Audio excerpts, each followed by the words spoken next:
या छोटे छोटे बच्चों को हम कहीं भी भगवान नाम जपने के लिए प्रेरित नहीं करते। थोड़ी देर बैठ के भगवत चर्चा सुनो, थोड़ी देर बैठ के तो उसके अंदर दैवी संपदा आएगी। हम गंदे दृश्य दिखाएंगे, आपस में सावधानी नहीं रखेंगे, गंदी बातें करेंगे तो संस्कार बन रहे हैं, वही आगे चल करके आसुरी भाव को प्राप्त हो जाता है। बच्चों को कैसी कैसी बातें सिखाई जाती, तभी उनका जीवन अमंगलमय हो जाता है, अपवित्र हो जाता है।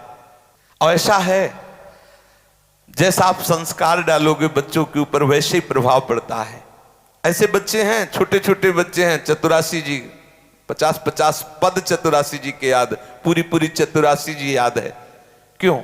उनको ऐसे संस्कार मिले, उनमें रुचि हो गई।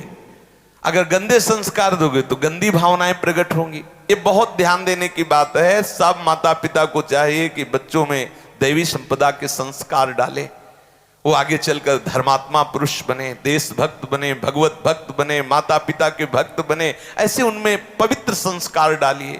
जब तक शास्त्र स्वाध्याय नहीं होगा, भगवान नाम जप नहीं होगा, जब तक प्रभु की आराधना नहीं होगी, तब तक उसमें दैवी संपदा आने वाली नहीं। आसुरी संपदा आएगी तो आपको ही बुढ़ापे में पीटेंगे। सच्ची बात समझ लीजिए, जीवन भर मोह किया है तो बैठ के रोगे कि एक बार तो लड़का बहू हमारी तरफ देख लेते, लेकिन लड़का बहू कार में बैठे हो, जा रहे हैं होटल में खाने, हो तुम वहां मच्छर तुम्हें खाएंगे बैठे बैठे। सावधान रहो, अभी से संस्कार उनको डालो भक्ति के, भगवत अनुराग के। लोगों को लगता है अगर भजन के लिए कहेंगे तो कहीं बाबा जी न, अरे बाबा जी बनना खेल तमाशा समझते हो क्या? बाबा जी कोई बहुत माता पिता जब तपस्या करते हैं, कई जन्मों से करते हैं, तब उनके गर्भ से भगवत अनुरागी पैदा होते हैं। भेष रख लेना बात अलग होता है। लोग समझते हैं कि बच्चा अगर राधा राधा 2 माला जपेगा तो उसकी पढ़ाई में बाधा पड़ेगी। नहीं, अगर वो भगवान नाम जप करेगा तो उसकी बुद्धि पवित्र और प्रखर हो जाएगी। वो जिधर जाएगी बुद्धि उधर बहुत बढ़िया काम करेगी। चाहिए घर परिवार में बच्चों को बैठाल कर भागवती का आचरण कराए जाएं, थोड़ा 1-2 माला ही सही। ऐसे माता पिता को शिक्षा देनी चाहिए। देखो हम तुम्हारे लिए नाश्ता तैयार करें, तुम ठाकुर जी के सामने बैठो, 1 माला बोलो राधा राधा, फिर हम तुम्हें जो कहोगे वो नाश्ता प्यार दुलार से 1 माला का संस्कार डालो। उनकी बुद्धि बहुत तीव्र और पवित्र होगी। जो जिधर लगाओगे, भाई ऊर्जा शक्ति है, जिधर लगाओगे। आप सांसारिक पढ़ाई में लगाओगे तो बहुत अच्छे विद्यार्थी बनोगे, आप संयमी बनोगे, आप जितेंद्रीय होगे, आप धर्मात्मा होगे। से हमारी यही समझ में नहीं आता कि कैसे माता पिता हैं जिनके बच्चे शासन में नहीं रहते। माता जी बहुत कष्ट होता है। बच्चे, एक माँ कह रही थी कि हमारे बच्चे मांस लाते हैं, मांस बनाते हैं, मांस खाते हैं। ये तुम्हारी कमी है। हमारे प्यार और हमारे शासन में इतनी सामर्थ्य होनी चाहिए कि हमारे बच्चों का मतलब होता है जैसे कुम्हार चाक में रख करके मिट्टी को रूप देता है ना, माता पिता वही हैं, कुम्हार हैं। बच्चे को जैसा चाहे, गर्भ में उपदेश मिला प्रहलाद जी को नारद जी का तो महान भक्त बन गए। एक उधर जन्मभूमि की तरफ एक सुल्ताना डाकू हुआ, बहुत नामी डाकू था। वो जब अंग्रेजों का राज्य था तब पकड़ा गया, उसे फांसी की सजा हुई। तो उससे कहा गया तुम्हारी अंतिम इच्छा क्या है? तो उसने कहा मैं माँ से मिलना चाहता हूँ। माँ को बुलाया गया, माँ आई, लाला तो दौड़ करके माँ की नाक भर ली और काट ली पूरी माँ दांत से। तो अंग्रेजों ने पूछा कि तुमने क्यों काट ली? बोले जिस समय हम स्कूल में जाते थे एक पेंशन चुराई थी, अगर उसी समय माँ थप्पड़ मार देती, कहती है बहुत गलत कार्य है, तो मैं आज फांसी पे न चढ़ता। मेरी माँ ने कहा बढ़िया, भले ले आए, लिखने के काम आएगी। मेरा उत्साह बढ़ा और मैं डाकू बना और आज मैं फांसी में चढ़ा, उसका कारण मेरी माँ है। नाक काट ली अपनी माँ की। तो अगर माता पिता सतधर्म परायण होकर साथ, मेरा बच्चा कहता प्याज खाएंगे, मेरा बच्चा कहता शराब पीते हैं, मांस खाएंगे, तो मेरा बच्चा जो कहे उसकी प्रसन्नता के लिए हम उसे छूट देते चले जाए। तू मेरे घर में तभी प्रवेश होगा जब ऐसे आचरण वाला होगा। फिर हमें याद आती जन्मभूमि की। हम लोगों के माता पिता ऐसे नहीं थे। अगर कह दिया कि धूप में खड़े रहो तो प्रश्न नहीं होगा, केवल खड़े रहोगे। अगर प्रश्न किया तो पहले घूसा में लपशंका निकल जाती थी।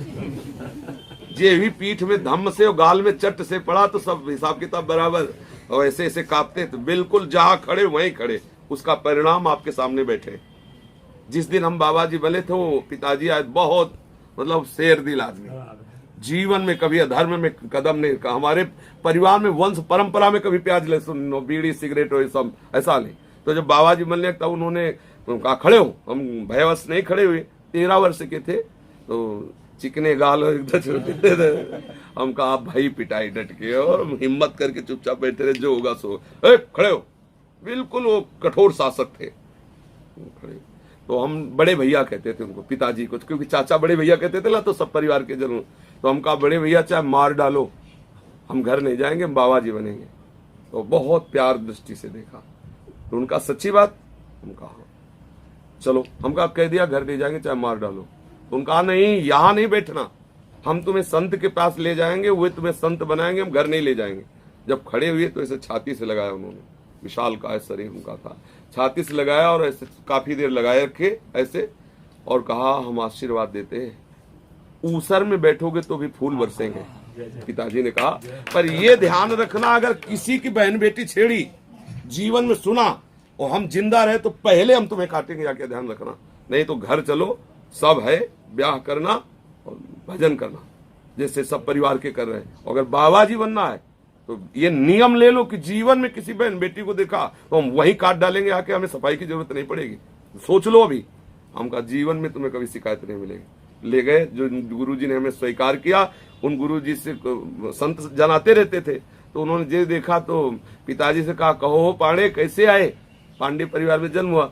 बोले स्वामी जी लड़का कहता है हम भजन करेंगे। तो आई तरह देव बोले क्यों रे भजन करेगा, हम कहा हाँ महाराज जी भजन करेंगे। बोले एक हफ्ता छोड़ दो, एक हफ्ता में तो घर भाग आएगा या हम एक हफ्ता में दीक्षा देंगे। एक हफ्ते उन्होंने हमारी कड़ी परीक्षा ली और बड़ी कठिनता की सब सेवा और डांट फटकार सब। एक हफ्ते बाद घर सूचना भिजवा दी कि ये संत बन जाएगा, और उन्होंने दीक्षा दी। और ऐसा अगर माता पिता शासन में बच्चे को न रखे और छूट दे दे तो वही तो चोर बनते हैं, वही गंदे आचरण वाले बनते हैं। ऐसा कैसे कि हम अपने धर्म को भ्रष्ट कर दे, माता पिता अपने धर्म को नष्ट कर दे बच्चे की प्रसन्नता के लिए। हमें तो ये बात समझे में नहीं आती। आपके बच्चे हैं और आपकी अनुमति के बाहर, ऐसा हमारी समझ में, चूंकि हम ऐसे परिवार में जन्मे कि वहां अनुशासन ही जीवन था, और जिस देश में अनुशासन नहीं, जिस ग्राम में अनुशासन नहीं, जिस परिवार में अनुशासन नहीं, निश्चित वहां धर्म ही वास करता। धर्म कैसे, अनुशासन एक मतलब आप देखो, अगर अपने राज्य में अनुशासन न हो तो भ्रष्टाचार फैल जाए। अनुशासन सबसे बड़ी सामर्थ्य है। तो इतना मृदु अनुशासन तो होना चाहिए कि बेटा ये गंदी वस्तु है, संत जन मना करते हैं, ठाकुर का भोग नहीं लगता। जब ठाकुर नहीं पाते तो बेटा तुम कैसे पाओगे। अगर हम प्यार दुलार से समझाएं तो बच्चे समझ सकते हैं, नहीं तो अपने प्रेम का हक है कि ठीक है अगर तुम वो पाओगे तो हम घर में नहीं बनाएंगे, बाजार से पाओ, और देखते हैं कितने दिन बाजार से पाओगे। हम तुम्हें प्यार नहीं करेंगे अगर तुम प्याज पाओगे, मांस पाओगे, शराब, ये सब हम ऐसा। तो वो शासन एक होना चाहिए।